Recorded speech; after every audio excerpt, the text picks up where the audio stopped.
kilala din po kayo sa pagiging controversial. Alam natin yun. Ang dami niyo pong mga statements lately po na talagang very controversial. Walang gustong maniwala. Pero sa inahamon ko lahat, pati lahat ng mga kaibigan ko hanggang ngayon, mag-research kayo. So meron po akong mga tatanong po sa inyo. Magna Carta for the poor people po. Mabagal na pagpapatupad. Next, sir, is President Bongbong Marcos. Pag hindi nyo ako pinagbigyan, araw-araw na lang tayong magtatalo dito sa plenary. Hanggang sa makilala ng mga tao kung sino kayo. At I will talk to the people, kagaya ng ginawa ko nung panahon ng ABS-CBN. Nakipagkontrata ako sa kanya. Hindi sa isang kasulatan. Since na-touch natin po yung issue sa ABS po, paano po tayo naman makakabawi dun sa mga taong nagtatampo sa inyo? Ano po ang pwede nyo makontribute sa showbiz industry po? But it was an eye-opener to them. Ginising ko lang sila.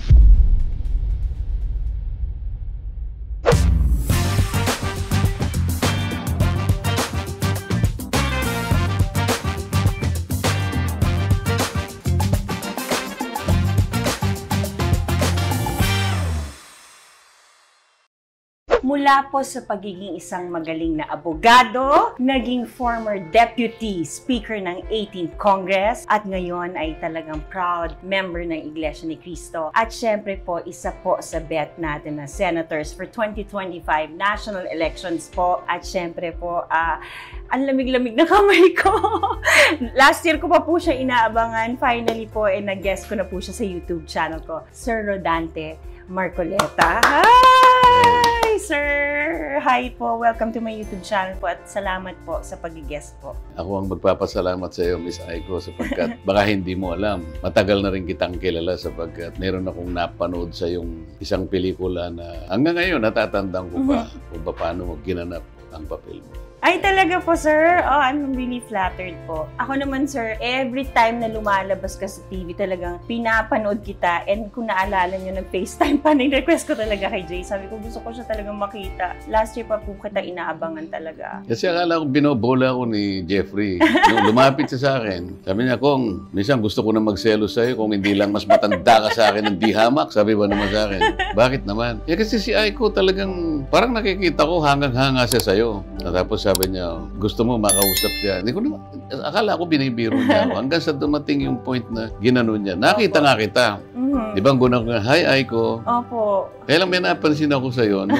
Nung naghaya kong ganyan, maputi kasi yung pisngi mo. Opo, wala kasi after a few seconds, bigla kang namula. Opo, sir. Yan. So alam niyo po na hindi ko kayo binobola to. I'm such a fan. Wala naman pong rason para hindi kayo hangaan. Dahil bukod sa maprinsipyo kayong tao, yung background nyo and credibility would speak for itself. Pero sir, matanong ko lang yung humble beginnings niyo po. Punta muna po tayo kung paano ba nagsimula ang lahat. Sir, kasi alam naman na marami na ang buhay niyo po dati, ang pamilya niyo at kamag-anakan ay magsasaka daw po from Tarlac. Tama ka, Miss Aiko. Ang aking ama isang magsasaka. Alam mo naman ang hirap ng magsasaka, lalong-lalo na kung yung lupang sinasaka mo ay hindi naman sa inyo. Kaya mapipilitan ka talaga na pati yung mga anak niya. Ako sa murang gulang ko, baka hindi ka maniwala na hindi man lang ako makatulong doon sa actual na pagsasaka dahil sa bata pa ako. Ngunit yung na-assign ng mga kalabaw sa akin ay 3. Kaya kailangan pakainin ko yung mga yun. Kahit na bata pa ako. So sir, naranasan niyo talaga yung kayo talaga yung nagsasaka? Hindi lang yung actual, hindi ko, kasi bata pa ako. Pero yung kalabaw na ginagamit sa pagsasaka, kasi kinakailangan pakainin yun. Painumin yun araw-araw. E paano kung umaga na gumising ka, makikita mo, yung kalabaw mo nakalublob sa putik. So bago nila magamit yun, kailangan paliguan mo yun. Sabay wala naman kaming artisan well na nakaano sa amin. Talagang gagawa ka ng paraan kung paano mo siya mapapaliguan. Kaya sa isang maghapon na yun, kung ano yung amoy ng kalabaw, ganun na rin ang amoy ko. So yung mga magulang niyo po, sir, since alam naman ng lahat na abogado po kayo, galing kayo sa mahirap na pamilya, paano po kayo naitawid ng magulang niyo sa pagsasaka hanggang paano niyo naitawid ang pag-aaral niyo po? Nung primero kasi, Miss Aiko, dahil sa public education naman, libre, di ba? Mula grade 1 hanggang grade 6. Pero nung high school na kasi, medyo may bayad na yun. So nakipaghabulan ako sa mga scholarships. Ang totoo niyan, nung bandang mag-graduate na ako ng high school, alam kong hirap na rin ang tatay ko. nakipagkontrata ako sa kanya. Hindi sa isang kasulatan. Alam mo naman ang kontrata, Miss Aiko, pwedeng nakasulat, pwedeng salita lang. Opo. Isang hapon yun, no, isang pagkatapos naming mag-dinner, sabi ko, Tay, pwede ba kitang, kasi meron siyang upuan na parang kung tawagin namin ay tumba-tumba doon sa balkonahin namin mali. Oo naman. Pwede ba tayong magkontratahan na sabi ko, tatapusin ko yung high school kahit na mahirap tayo. Itaguyod mo ako. Tulungan mo ako. Oo naman, sabi niya. Hindi ako manliligaw. Baka hindi mo alam na natapos ako ng high school. Wala akong girlfriend. Walang gustong maniwala. Pero sa inahamon ko lahat, pati lahat ng mga kaibigan ko hanggang ngayon. Mag-research kayo kung meron akong naging girlfriend na matapos ko ang high school. Wala. Meaning to say, late bloomer po kayo? Hindi ako late bloomer. Nakikita ko rin naman may magagandang katulad mo. Kaya lang, pinipigilan ko talaga na ma-involve ako sa kanila. Practical ako, Miss Aiko. Wala talaga akong magagamit na separate o na halaga na doon sa panliligaw ay magagamit. Kasi gagamitin ko na sa pag-aaral. Correct. Kasi may dream kayo at Meron pangarap akong na dream. nais na tuparin po. Totoo yan. Which is yung pag-aaral niyo Yung pag-aaral, may pagpauna ko yan sapagkat nakikita ko ang kahirapan namin. Sir, di ba 9 kayo magkakapatid po? Yes. Kayo ang pangalawa po? Pangatlo actually ako, namatay yung isa. Kaya naging pangalawa ako. So, when you took the responsibility ng pamilya niyo po, yung the rest po, kayo po ang naggapang na rin po para mapag-aral na rin sila? Hindi, napag-aaral din naman ng tatay ko ng paunti-unti. Pero ako, exclusive ako eh. Kasi yung kuya ko, nagsakripisyo talaga. Kinausap siya ng tatay ko, Nanding ang pangalan ng kuya ko. O Nanding, sabi niya, magsakripisyo ka. Sabi niya gano'n. Itong kapatid mo talaga, matibay ang kanyang paniniwala na gusto niya makatapos. Yung kuya ko naman, mabait naman yun. At saka, sabi niya sa akin, ewan ko lang kung nagsisinungaling siya nung panahon na yun. Sige niya, si Dante na lang. Mahilig mag-aral. Ako medyo hirap ako eh. Pero palagay ko sa puso niya, gusto lang niyang ipagpauna talaga. Ako, nagsakripisyo siya. Sir, can you take me back to that day na nung gumraduate daw kayo, sobrang memorable yung day na yun dahil daw noon lang kayo nakaranas ng bago daw yung pantalon at from your dad? Totoo yun. Maraming mga bago na maring kung isipin mo baka hindi pangkareno. Unang-una, nakapagpatahi ako ng pantalon. At yung pantalon na yun ay tinahi nung mga kaibigan din ng pamilya na sastre. Ang usapan, kailan ay kababayaran nito? Kuya Nito. Nito ang pangalan niya. Patay na siya ngayon. Ade, pagka kanya nagkapera ka, de, bayaran mo. Pagkatapos, yung tatay ko, meron siyang lumang relo. I-shoot mo ito. Ang laki naman niya ako, hindi bagay sa akin. At saka kasi, pagka sinuot mo, hindi nga niya, shoot mo para may ano ka. Ede, handa na akong mag-graduation. Bigla namang umulan. Malakas ang ulan. So, sabi ng district supervisor, doon na lang tayo sa palengke. Kasi makikita mo, umaga pa lang, bumuhos na yung ulan eh. So, nagtawag na yung district supervisor, doon tayo sa palengke ng Paniki. So, valedictorian ako, grade 6. Doon na kami nag-graduate sa loob ng... meron kasing bahagi yung Paniki market na merong bubungan. Doon ako nakapag-graduate. So, bata pa lang kayo, sir, taga-achiever kayo, valedictorian. So, talagang worth it yung pagpapaaral sa inyo ng tatay niyo po. Hindi ko makakalimutan yung kontrata tinupad ng tatay ko. Kahit maliit na bahagi lang yung kanyang naibigay sapagkat ang gando lang ang magagawa niya. Yung ikalawang bahagi, nagsikap din ako. Kasi kung wala akong scholarship, mahihirapan din siya. Maring magkautang-utang kami. Pwede rin siguro, kaya lang, kawawa rin naman magsasakripisyo yung pamilya natin. So, yung pangalawang bahagi, ginamit ko rin yung sipag ko na mag-aral. Talagang nilagay ko sa isip, kaya napakaraming magagandang babae. Hindi naman kasing ganda mo, kaya lang, meron ding magaganda. So, pinilit kong sinabi ko sa sarili ko na makakapaghintay naman ito. Tama. Iuna ko na muna. Nung naging abogado na po kayo, sir, kilala kayo sa pagiging matapang, maprinsipyo po, di ba? Ano po yung maaalala nyo talagang pinayo sa inyo ng ama nyo po? Nung kayo'y bata pa at bago talaga kayo naging legit na lawyer po? Yung mga pangaral ng tatay ko kasi, siguro yun ang naging daan para kahit medyo mahirap, ituloy ko rin yung pagiging abogado. Nakita ko kasi yung bata pa kami. Yung hatian sa aming harvest. Kasi nga sinabi ko sa'yo, hindi naman amin yung lupa. So, pinaka-major na crops na tinatanim namin, palay at saka tubo. Matay ko mang isipin, bakit ka ako? Maganda naman. Alam ko naman kahit bata ako, maganda yung ani namin eh.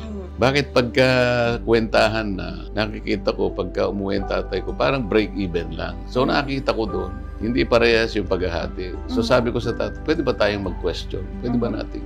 Ang tatay ko, sabi niya, wag na kasi maliliit na tao lamang tayo. Hindi natin kaya yung mga yan. baka magalit sila sa atin. Ganun palagi yung tatay ko. So nalungkot ako sapagkat pagka ang mahirap pala, kahit meron siyang karapatan, kahit gusto niyang ilaban yun, nagiging sagwil pala yung pagiging mahirap, mali. So may karapatan kang ngunit hindi mo kayang ipaglaban. Kaya nung ako'y maging abogado, alam ko na kung ano yung kalagayan ng isang mahirap. Kaya pinilit ko yung mas marami sa kanila ay nakatulong din ako. Yes, sir. Kasi ang dinig ko nga, sir, ang inuna nyo daw talaga tulungan is yung mga naapi sa mga komunidad niyo po. Ang mga komunidad, lalong-lalo na yung ejectment. Yes. Kasi, alam mo, dyan mo makikita yung mayaman at saka yung mahirap. Yes. Pagka-ejectment, ang nagpapa-eject, yung may-ari na lupa, Correct. ang palagi na-eject, either yung tenant o yung occupant. Palaging ganun. So, kuminsan naman may katwiran sila. Halimbawa, siyempre, pag tinignan ko yung kaso, hindi naman po kayo pwedeng ma-eject kasi meron na pong tolerance.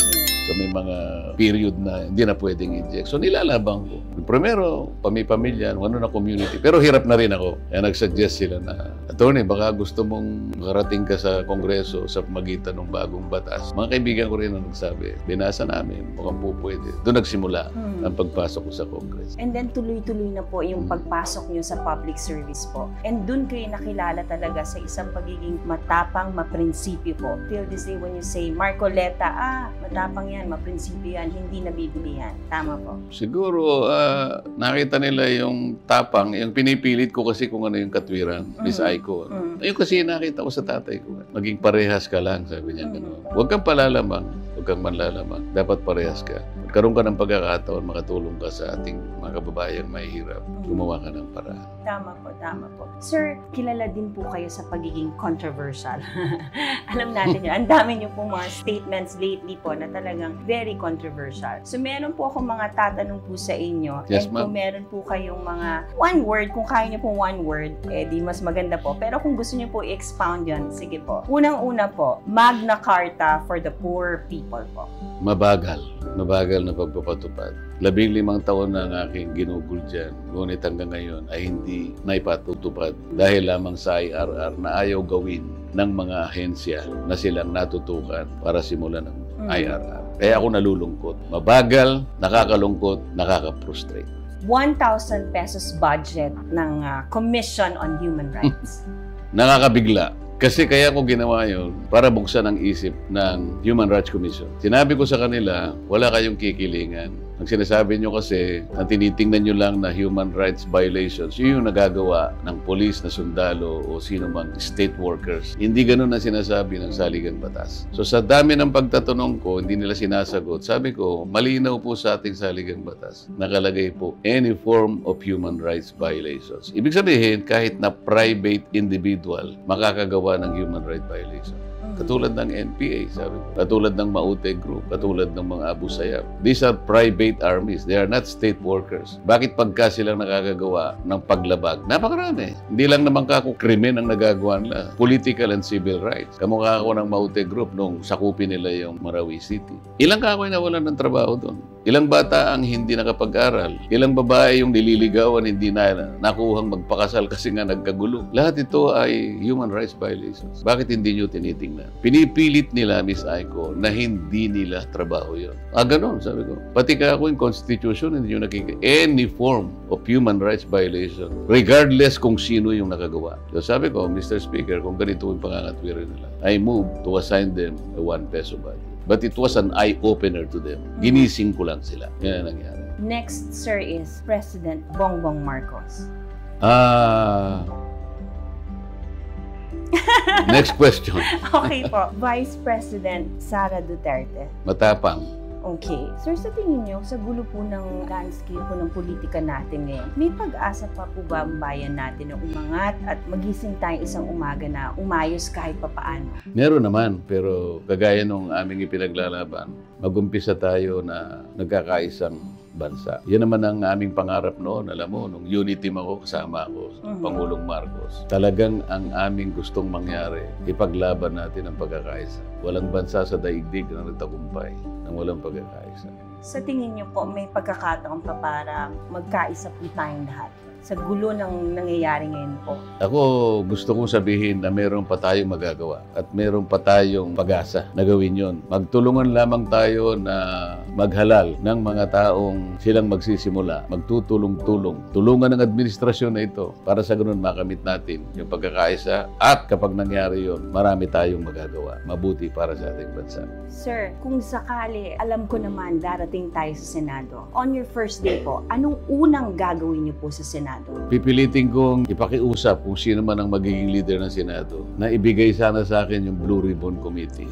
Sapagkat yun ang magiging dahilan para maimbestigahan lahat ang malalaking korupsyon na nangyayari sa ating bansa. Isa yun kung bakit lalong lumalala ang paghihirap ng ating bansa. Sa lahat ng pagkakataon na merong korupsyon, nawawala yung pagkakataon na magkaroon ng pag-asa ang mahirap. 30% of our national treasury goes to private pockets. Yung 30% na yun ay para sa public education, para sa public health, para sa public safety and public order. Ang natutugunan nun ay yung mga marginalized. Yun ang nawawala sa kanila. Kapag hindi naayos yun, lalong lulubha ang kahirapan dito sa bansa. Kahit ano pang sabihin nila, lahat ng administrasyon sinasabi na i-alleviate natin ang ating bansa sa kahirapan. Hindi mangyayari yun habang papalaki ang antas ng corruption sa ating bansa. Pero sir, di ba sa mundo ng politika po natin, it's a numbers game po. Even sa Senate, pag hindi po kayo member ng majority po, ang kalungkutan nito, when you don't have the numbers, minsan kahit gaano pa kaganda ang plano at adhikain nyo po, hindi pa rin nananalo. So paano po natin masusolusyonan na maipasa ang magagandang batas kung wala po tayong numero? Kinakailangan kasi makilala ng ating mga kababayan kung sino yung tapat at gagawa ng mabuti. Kinakailangan ipakita natin na ito ang gagawin namin at kaya namin gawin ito. At kapag hindi pumayag yung mga kasamahan ko sa, kunwari sa Senado, nandun na kami. Pwede natin gamitin yung ating fiscalizing ability. Pwede ko sabihin sa kanila, pag hindi nyo ako pinagbigyan, araw-araw na lang tayong magtatalo dito sa plenary.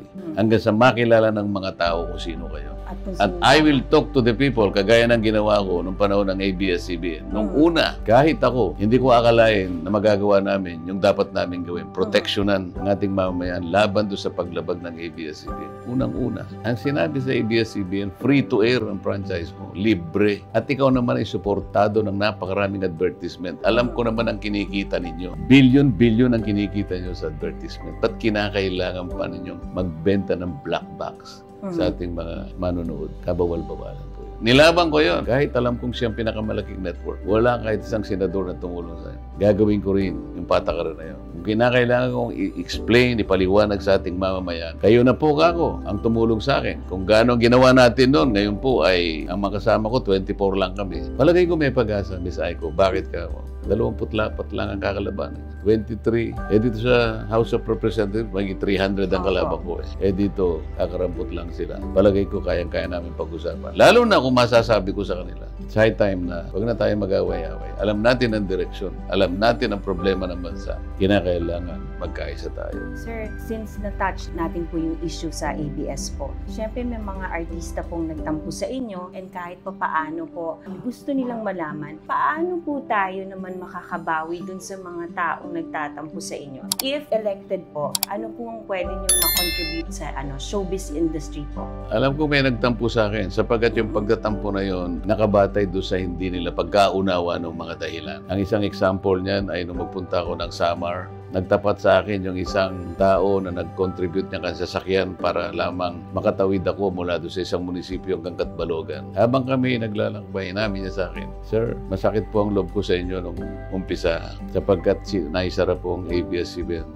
Pero nung pong malaman ko ang mga dahilan, nahiya po ako Wala na po akong pinangarap kundi makita ko kayo ng personal. Kaya nang malaman ko pong darating kayo, ito pong sasakyan kong ito na bagong-bago, ako na pong nagkusa na mag-drive para sa iyo. Isipin mo, ako may paniwala ako na pagdating ng araw makilala nila. Yun naman hinihintay ko yun. Alam kong darating yun. At kung makikita nila na yung paglilingkod natin sa Senado, higit pa doon sa dapat kong gawin at makakapag-create tayo ng trabaho, hindi lang sa entertain, hindi sa lahat, ay makasakaling mula doon makilala nila sino talaga ang dapat sisihin. at sino ang dapat itanghal. Kasi para mawala yung yung stigma po na anti-showbiz kayo. Kasi in reality po, mahilig kayo sa artista po ni Ma'am Edna po, di ba? Yung Netflix, Opo. mga Korean novels. Pero yung mga Pilipino, inuuna ko pa rin Opo, panoorin. di ba? Kasi kayo po ng asawa niyo po dati, balita ko po, mahilig kayo manood ng teleserye po, di ba? Baka hindi mo alam, Miss Aiko. Grade 5 pa lang ako, fan na ako ni FPJ. Ah, wow. Dahil wala akong pera, kagaya na sinasabi ko sa'yo. Aha. Nagkataon naman yung operator ng sine sa amin. Kasi 1 kilometer away from our barrio. Para lang ako makapanood ng sine. Ako ang magdadala ng baon ng aking tiyuhin. Para makapasok ako sa... Pagka Lunes at FPJ ang pelikula, walang iba na magdadala nun. Ako lang kasi kauna-unahan. Grade 5 pa lang ako nun.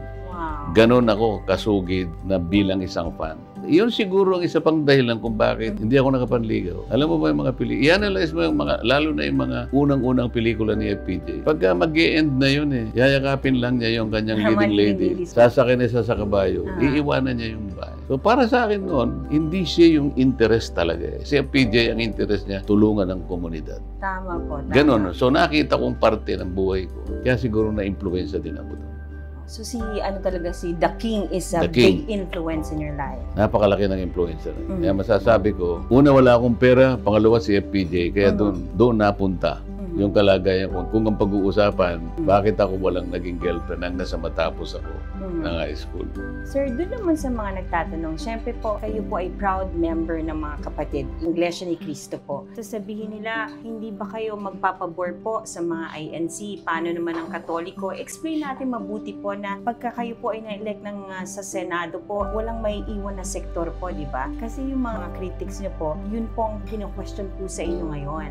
Miss Aiko, makakaasa sila kasi ang doktrina, yung tuntunin sa INC, nakabatay lahat sa libro. una, pagkakaisa, walang kikilingan, at yung karapatan ng bawat isa, igalang, ipagtanggol. Kung kinakailangan magsakripisyo ka, unahin mo ang iyong kapwa. Ito yung aral, ito yung tuntunin. Kaya alam ko po, yung mga taga-subaybay ni Miss Aiko, huwag po kayong magalala sapagkat nakabatay po lahat ang mga aral ng Iglesia ni Cristo kung paano po mabuhay. Nakasang-ayon po sa dapat ibuhay ng bawat isang mamamayang Pilipino. Lahat po tayo ay isa lang ang ating bansa. Ano man ang ating paniniwala, pero bilang Pilipino, ang pagkakaisa po ay mananatili sa atin. Kung lalong-lalo na po ay ang kapakanan po ng ating bayan. I asked the same before kay Senator Robin Padilla because he's a known Muslim and he said the same thing na nung time na yun tumatakbo pa lang po siya. And sabi nga niya, pagdating naman doon, wala namang kikilingan, pantay-pantay. Pantay-pantay. And this goes with you po, sir. Alam niyo po, ilang beses po ako naka-attend ng mga pag-ulat po sa INC po at lahat naman yun ay nakabatay po sa libro, sa Biblia po at pantay-pantay naman ng mga kapatid. And I don't think naman you'd use your power just to, diba, maging favored po sa isang partido. Ay, hindi po. Pantay-pantay. Opo. Regardless kung ano man ang paniwala mo, kung ano man ang relihiyon mo,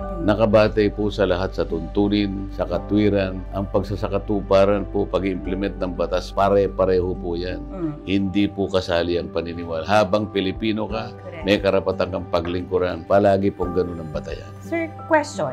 Bakit ka kailangan sa Senado? Kailangan ako sa Senado, Miss Aiko. Kailangan nating maituwid ang maraming pagkakamali na sa aking palagay yung present crop ng mga senador ngayon ay hindi na pagtutuunan ng pansin. Lalong-lalo na yung oversight function. Napakarami nating magagandang batas, Miss Aiko, na ang kailangan lang ay ipatupad sapagkat walang nagbabantay ngayon. Walang nagmo-monitor. Halimbawa, isa na lang. Napakaganda ng ating batas tungkol sa kuryente, yung EPIRA. Alam mo ba yung pinakaunang layunin nung batas na yun na ginawa noong 2001? Ibig sabihin, 24 na taon nang nakararaan. Yung first underlying objective is to ensure the delivery of quality, secure, reliable, and affordable rate of electricity. Pag sinabi mong secure, quality, and reliable, walang brownout. Affordable, ano ibig sabihin? Abot kayang halaga. Sa ngayon, ang singil ng kuryente sa ating bansa ay pinakamataas sa buong Yes, Asia. po. After 24 years, habang hindi na ibababa ang presyo ng kuryente at lalong tumataas, there is a continuing violation of that law. Until and unless we're able to reduce electricity, we will be continuing to violate this law. Hindi dapat mangyari. Ba't hinahayaan po na mangyari? Hindi nila binabantayan. Ang daming dapat gawin. Halimbawa, nakasulat sa batas yung tinatawag na ARCOA. This is Retail Competition and Open Access. Ang ibig sabihin yan, kapag yung isang komunidad ay may total na consumption, let's say 500 kilowatts, meron na silang karapatang kumalas doon sa Meralco. Yung Meralco kasi meron siyang captive market. Pagka naipakita mo na, 500 kilowatts na po yung community namin, yung village namin, pwede ka na kumuha ngayon ng retailer mo. Paano kung, halimbawa, sinabi ng retailer, magkano po ba ang singil ng Meralco sa inyo? 11 pesos per kilowatt hour. Bibigyan po namin kayo ng 950. Edi nakatipid ka. 950 kontra sa 11. Bakit hindi ginagawa ng ERC na maglatag na ng mga tuntunin para sa ganon, ma-operationalize na natin yung retail competition and open access. Meron pang isa doon. May kakambal yun. Aggregation. This is a group of communities. Ang threshold is only 700 kilowatts. Ganun din. Pwede rin silang kumabala and they will be regarded as contestable market. Meaning to say, kakalas sila sa captive market ng Meralco. Magiging contestable market, magkakaroon silang karapatan, makakuha ng retailer na mas mura yung singil. Yes, ma'am. Right. And so many others. System laws. Bakit pa tininakaw ng kuryente sama-sama nating binabayaran? Tama. What is the reason behind this? Wala. So, kailangan sagutin nyo. Marami pa akong magagawa. Bakit tayo nagbabayad ng 12% VAT Opo. bawat kilowatt ng kuryente? Why?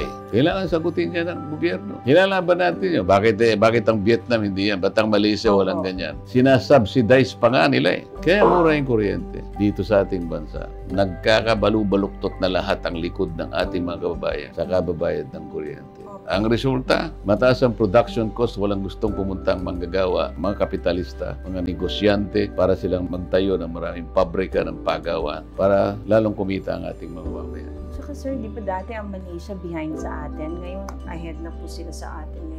Malaysia pa ang sinabi mo, Miss Aiko. Diba? Ang Vietnam, sa maraming stages ng economy. Hindi ko naman sinasabi na nauunahan na tayo ng ganap na ganap. Ngunit marami ng aspeto ng ekonomiya nauunahan na tayo. Pero naniniwala naman tayong lahat po na makakahabol din tayo kahit paano kung meron mga tamang tao po na mauupo sa tamang posisyon. Oo naman. 1960s, we're second in Asia.